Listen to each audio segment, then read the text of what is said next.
Stocks flat Monday afternoon after erasing morning losses. Well, small caps have been underperformers, but the Needham Small Cap Growth Fund is a top performer in its peer group among that category, up 12.1% for the year ended September 30. And the manager of that fund joins me now. It's Chris Retzler. Welcome, Chris. Thank you for having me. So we've seen small movements in the markets in August, very volatile in September. What have you done in terms of your portfolio, asset allocations? What have you tweaked or changed? Yep, well, we found some opportunities at the end of September to deploy some of our cash that we had been accumulating throughout the summer. M&A has certainly been a good area for us, and it has continued, and we think that that should continue into next year in many names. But we're also a little bit cautious going into the earnings season. It's a time when we find opportunities to deploy more capital when some of our favorite names dislocate, and it gives us an opportunity to really buy some value. Have you raised the cash portion of your portfolio? By the end of September, it was a little bit higher than it had been earlier in the year. All right.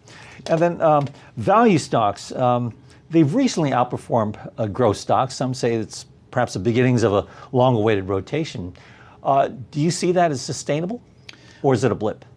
Well, we think it's probably sustainable for a near-term period of time.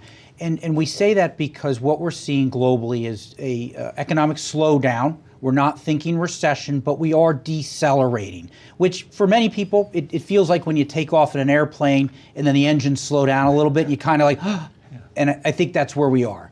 But that's going to probably continue, I think, through the end of the year. Clearly, CFOs, CEOs are reading the same headlines that we're all reading here on Wall Street, and there's volatility out there. The geopolitical issues, the trade issues, there's a lot of uncertainty. We don't know what those outcomes will be, but we think probability-wise, the economy should begin to reaccelerate next year. We have some low bar quarters that have been put in place in the last couple quarters. And so we're pretty bullish going into next year. We also have an election where we think a lot of incumbents, both in Congress and in the White House, want to be reelected. So we think that that's some of the tailwind. And we have an accommodative Fed right now. Unlike past elections where some Feds have been against the election, this time there's a tailwind from the Fed. So, Chris, given that scenario that you just outlined, possibly slow or further slowing right now, but then reacceleration going into next year, with that cash that you've raised, where do you see yourself deploying it? What sectors, what segments? Yep. So one area that we've seen some real green shoots right now, and whether it's long-term or not is undetermined, but it's in Taiwan. A company called Taiwan Semiconductor. Yeah. And we're seeing some real opportunities there as they're moving some of their technology to the next node. So the 7 and 10 nanometer, which is the front end, cutting edge for semiconductors. Also, they're seeing a big uplift from the 5G build out that we're going to see on an infrastructure basis, as well as the unit devices that need to be equipped with that technology. So we're seeing semi-cap equipment actually doing quite well.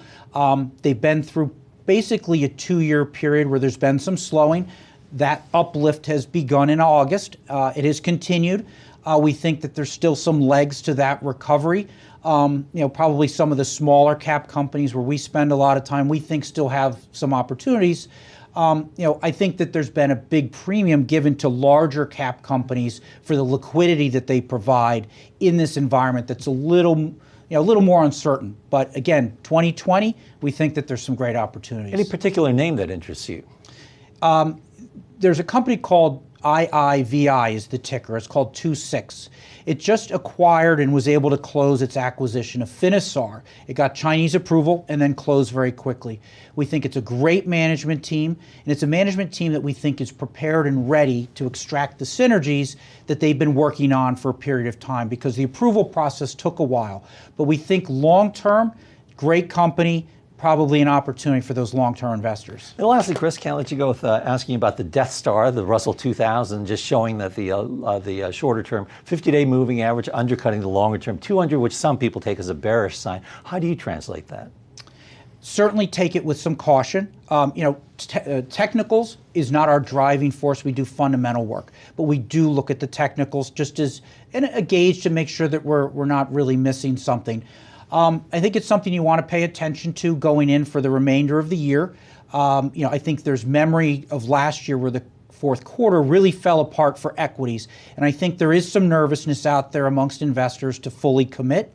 And I think there's also a lot of headline risk that we're facing out there from the items we talked about: trade, geopolitical, election, impeachment. These are things that scare people. So there is probably a tendency to more the larger cap liquid names. All right. Thanks a lot. So 2-6, and let's take a look at semiconductor makers, right? Equipment makers, you mentioned. Yes. Thanks a lot, Chris. Our thanks to Chris Retzler of Needham Small Cap Growth Fund. I'm Fred Katayama, and this is Reuters.